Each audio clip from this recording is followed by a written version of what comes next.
ওয়াখাইরুল খাত্তাইনা আত-তাওয়াবুন, জেনে রাখো ভুলকারীর মধ্যে সর্বোত্তম ভুলকারী সে যে তওবা করে।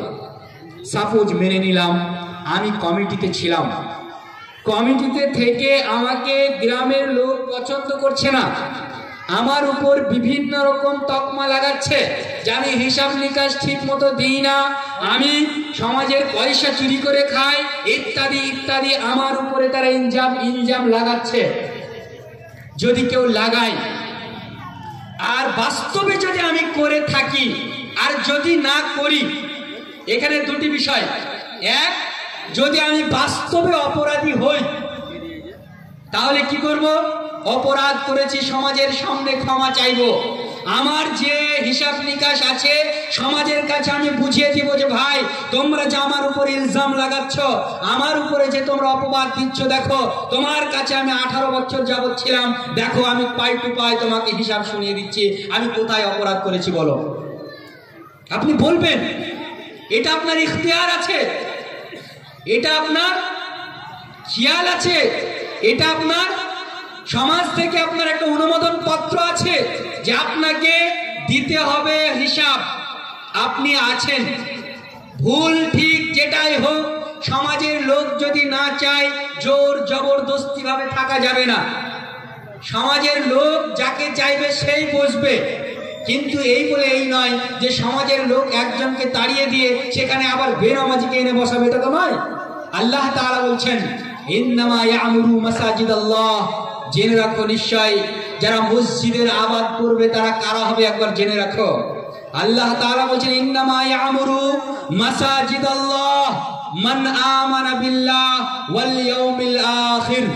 আল্লাহ সুবহানাহু ওয়া তাআলা বলছেন নিশ্চয় মসজিদ তো আবার তারাই করবে, মসজিদের সেক্রেটারি তো তারাই হবে, মসজিদের সর্দার তো তারাই হবে, মসজিদের ক্যাশিয়ার তো তারাই হবে, মসজিদের যারা সাধারণ সদস্য থাকবে তারা তো তারাই হবে। তারা কারা?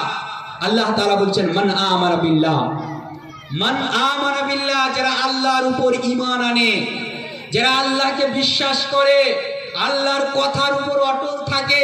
আল্লাহর প্রতি ঈমান আনা মানে আল্লাহ যে কথা বলেছে সেই কথাটি মাথা নত করে মানার নামই হচ্ছে আল্লাহর প্রতি বিশ্বাস স্থাপন করা।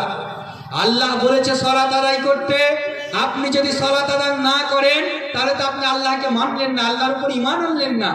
আল্লাহ তাআলা সর্বপ্রথম যারা মসজিদের কমিটি হবে তাদের গুনাহগুণ বর্ণনা করতে গিয়ে আল্লাহ সুবহানাহু ওয়া তাআলা বলছেন যে মান আমানা বিল্লাহ, যারা আল্লাহর প্রতি ঈমান রাখবে, যারা আল্লাহর প্রতি দৃঢ় বিশ্বাস রাখবে তারা হবে মসজিদের সদস্য, তারা হবে মসজিদের আবাদকারী। মান আমানা বিল্লাহ, তারপরে আল্লাহ তাআলা বলছেন এবং যারা কিয়ামতের দিবসের প্রতি বিশ্বাস স্থাপন করবে। মানে আপনি তো মারা যাবেন, আমি তো মারা যাব, দুনিয়ার বুকে তো আমি আপনি কোনোদিনই চিরস্থায়ী নয়। যেহেতু আল্লাহ তাআলা বলছেন কুল্লু নাফসিন যায়িকাতুল মাউত, প্রত্যেক নাফসকে মৃত্যুর স্বাদ আস্বাদন করতে হবে। ওয়া ইন্নামা তুওয়াফাউনা উজুরাকুম ইয়াওমাল কিয়ামা, জেনে রাখো প্রত্যেক মানুষের কর্মফল কিয়ামতের দিন দেওয়া হবে।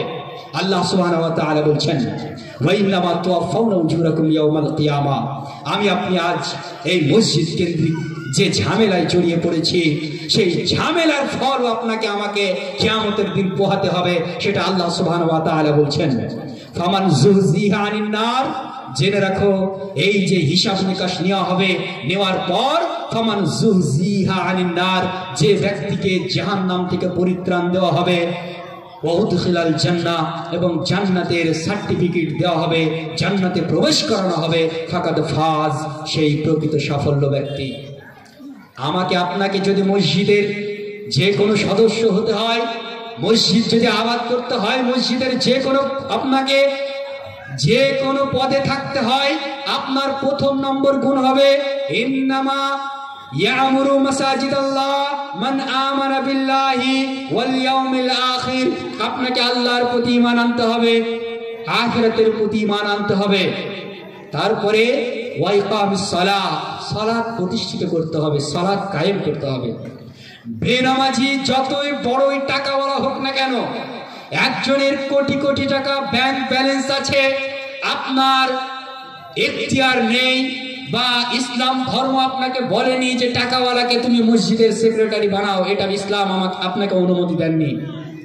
ইসলাম আপনাকে বলেনি যে একজন ব্যক্তি বড় বুদ্ধিমান, নামাজ পড়ে না, তাকে তুমি মসজিদের সেক্রেটারি বানিয়ে দাও, এই অনুমতি আপনাকে ইসলাম দেননি। ইসলাম অনুমতি দিয়েছে তারাই মসজিদ আবাদ করবে যারা আল্লাহর প্রতি ঈমান আনবে, যারা কিয়ামতের দিবসের প্রতি ঈমান আনবে, ইকামিস সালাত, যারা সালাত কায়েম করবে। সালাত মানে, সালাত হচ্ছে মুসলিম এবং কাফেরের মধ্যে পার্থক্যকারী একটা বিষয়। সালাত মানে আপনি সালাত পড়লে আপনি মুসলিম, না পড়লে আপনি মুসলিম নন। আপনার বাড়ির পাশে যাদের নাম আপনার লালটু ভল্টু, যাদের নাম আপনার দেবেন্দ্র দাস, এই জাতীয় যাদের নাম রয়েছে, তারা সালাত আদায় করে না বলেই তারা হিন্দু। তারা যদি সালাত আদায় করত তাহলে আপনার মতোই তারা মুসলিম হতো। অথচ আপনার পেটের ছেলে, আপনি দাবি করছেন আমার ছেলে মুসলিম, অথচ একদিনও মসজিদে যায় না। অথচ আপনি দাবি করেন আমার ছেলে মুসলিম, আপনি দাবি করেন আমার ছেলে মসজিদের সেক্রেটারি, অথচ মসজিদে সে হাজিরাই দেয় না। তাহলে মসজিদের সেক্রেটারি হতে গেলে গুণ কি চাই? ইকামিস সালাত, যে কোনো পর্যায়ে আপনাকে সালাত আদায় করতেই হবে, যে কোনো সিচুয়েশনে আপনাকে সালাত আদায় করতেই হবে। সালাত ছাড়া আপনি মসজিদের কোনো পদে থাকতে পারেন না। ওয়া ইতাইজ যাকাত, আপনাকে যাকাত প্রদান করতে হবে। মসজিদে যদি যে কোনো আপনি পদে থাকতে চান, মসজিদে যদি আপনি যে কোনো পর্যায়ে নেতৃত্ব দিতে চান, আপনাকে চতুর্থ নম্বর যে বৈশিষ্ট্য অবলম্বন করতে হবে সেটা হচ্ছে ওয়াইতাইজ যাকাত, আপনাকে যাকাত প্রদান করতে হবে। আপনার কোটি কোটি টাকা রয়েছে, আপনি 1 টাকাও যাকাত দেন না, অথচ আপনি মসজিদের সেক্রেটারি। মানে আপনার তো টাকা রয়েছে, টাকার বহর রয়েছে, টাকার বল রয়েছে, আপনার দ্বীনি শিক্ষার কিছু ধার ধারেন না, আপনি আলেমদেরকে দেখতে পারেন না, আপনি মৌলানাদেরকে দেখে নাক ছিটকান, অথচ আপনার টাকা আছে বলে আপনি মসজিদের একদম মাতুব্বর হয়ে গেছেন। এটা নয়, ইসলাম আপনাকে এটা বলে না। ইসলাম আপনাকে মসজিদের সেক্রেটারি হতে গেলে কি গুণ চাই, মসজিদের যে কোনো নেতৃত্বে থাকতে গেলে কি গুণের গুণান্বিত হতে হয়, সেটা আপনাকে পাই টু পাই শিক্ষা দিচ্ছে। 4 নম্বর আপনাকে শিক্ষা দিল যে ওয়াইতাইজ যাকাত, আপনাকে যাকাত প্রদান করতে হবে। ওয়ালাম ইয়াখশা ইল্লাল্লাহ, 5ম নম্বর তার একটা গুণ থাকবে, ওয়ালাম ইয়াখশা ইল্লাল্লাহ, সে আল্লাহ ছাড়া কাউকে তাওয়াক্কুল করবে না, কাউরে ভয় করবে না। যে মসজিদে ইমাম সাহেব খুতবা দিচ্ছে যে ভাই সুদ হারাম, যারা সুদ খাবে তাদের বাড়ি আমি থাকবো না, আপনারা মসজিদের মোড়ল রয়েছেন, বা আপনারা পাল্টে ইমামকে বলছেন ইমাম সুদের বিরুদ্ধে খুতবা দিল, এসব ইমাম দরকার নাই, মানে হক কথা বললেই ইমাম তাড়িয়ে দিবেন। এইটা আপনারা মুসল্লি, এইটা আপনারা মসজিদের সেক্রেটারি, এইটা আপনারা মসজিদের মাতব্বর, যে মসজিদে থেকে আপনাকে ঘোষণা করলো যে মরা বাড়ির খানা একদম হারাম, মরা বাড়ি খানা করা যাবে না।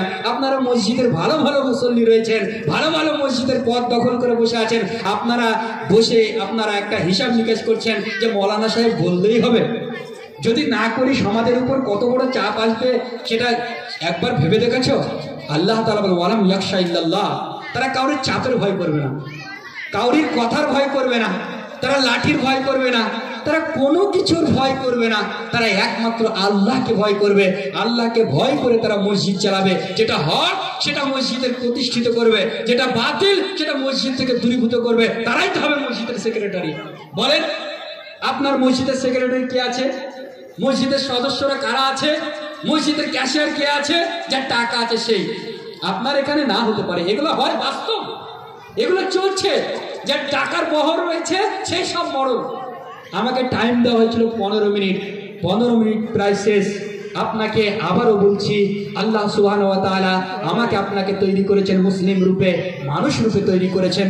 তৈরি করার পর আল্লাহ সুবহানাহু ওয়া তাআলা আমাদের মধ্যে একটা সম্পর্ক বলে দিলেন যে ইন্নামাল মুমিনুনা ইখওয়া, প্রত্যেকটা মুসলিম, প্রত্যেকটা মুমিন হচ্ছে পরস্পরের ভাই ভাই। ফাসলিহু বাইনা ইখওয়াকুম, ভাইদের মধ্যে ভুল থাকতে পারে, ভুলটা সংশোধন করা একটা মুসলিম অপর মুসলিমের কর্তব্য।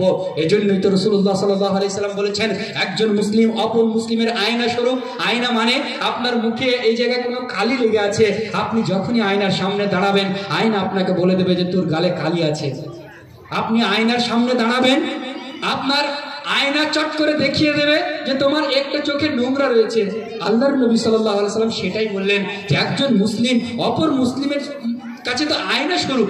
আপনার একটা দোষ আছে, আপনাকে চট করে বলবে, ভাই আব্দুল্লাহ তুমি এই ভুলটা করছো, এটা করো না, এই ভুলটা করা ঠিক নয়, আমরা তো মুসলিম, আমাদের এই ঝামেলা করা ঠিক নয়। এটা তো সুস্থভাবে বুঝাবে, ঝামেলার জন্য নয়, মানুষকে ভালোবাসা দিয়ে তারা সংশোধনের জন্য বুঝাবে। তাই আমি আপনাদেরকে বলতে চাই, ঝামেলায় জড়াবেন না, আমরা সকলেই মুসলিম। একটা বাংলায় কথা আছে, ডান হাত কাটলেও ব্যথা পাবেন, বাঁ হাত কাটলেও ব্যথা পাবেন। আপনি যাদের সঙ্গে আর ঝামেলা করছেন, সে আপনার চাচাতো ভাই, খালাতো ভাই, মামাতো ভাই, আপনার নিজেরই ভাই, এই তো হয়েছে। তো কার সঙ্গে ঝামেলা করবেন বলেন? যাকে মারবেন সেও ব্যথা পাবেন, পরবর্তীতে আপনিও ব্যথা পাবেন। তাই আমি আপনাকে বলতে চাই, ঝামেলায় না জড়িয়ে সুষ্ঠুভাবে, যেমন করে সুস্থভাবে সমাজ চলে, নিজের ক্ষতি হয় হোক, সমাজের যাতে না ক্ষতি হয়, এদিকে খেয়াল রেখে সমাজের একটা আপনারা ব্যবস্থাপনা করবেন, যাতে ওরাও সুস্থ থাকে, আপনারাও সুস্থ থাকেন। আল্লাহর কাছে দোয়া করি, আল্লাহ আমাদেরকে তুমি সুস্থভাবে সমাজ পরিচালনা করার তৌফিক দান করো, আমিন। ওয়া আখির দাওয়ানা আলহামদুলিল্লাহি রাব্বিল আলামিন। আসসালামু আলাইকুম ওয়া রাহমাতুল্লাহ।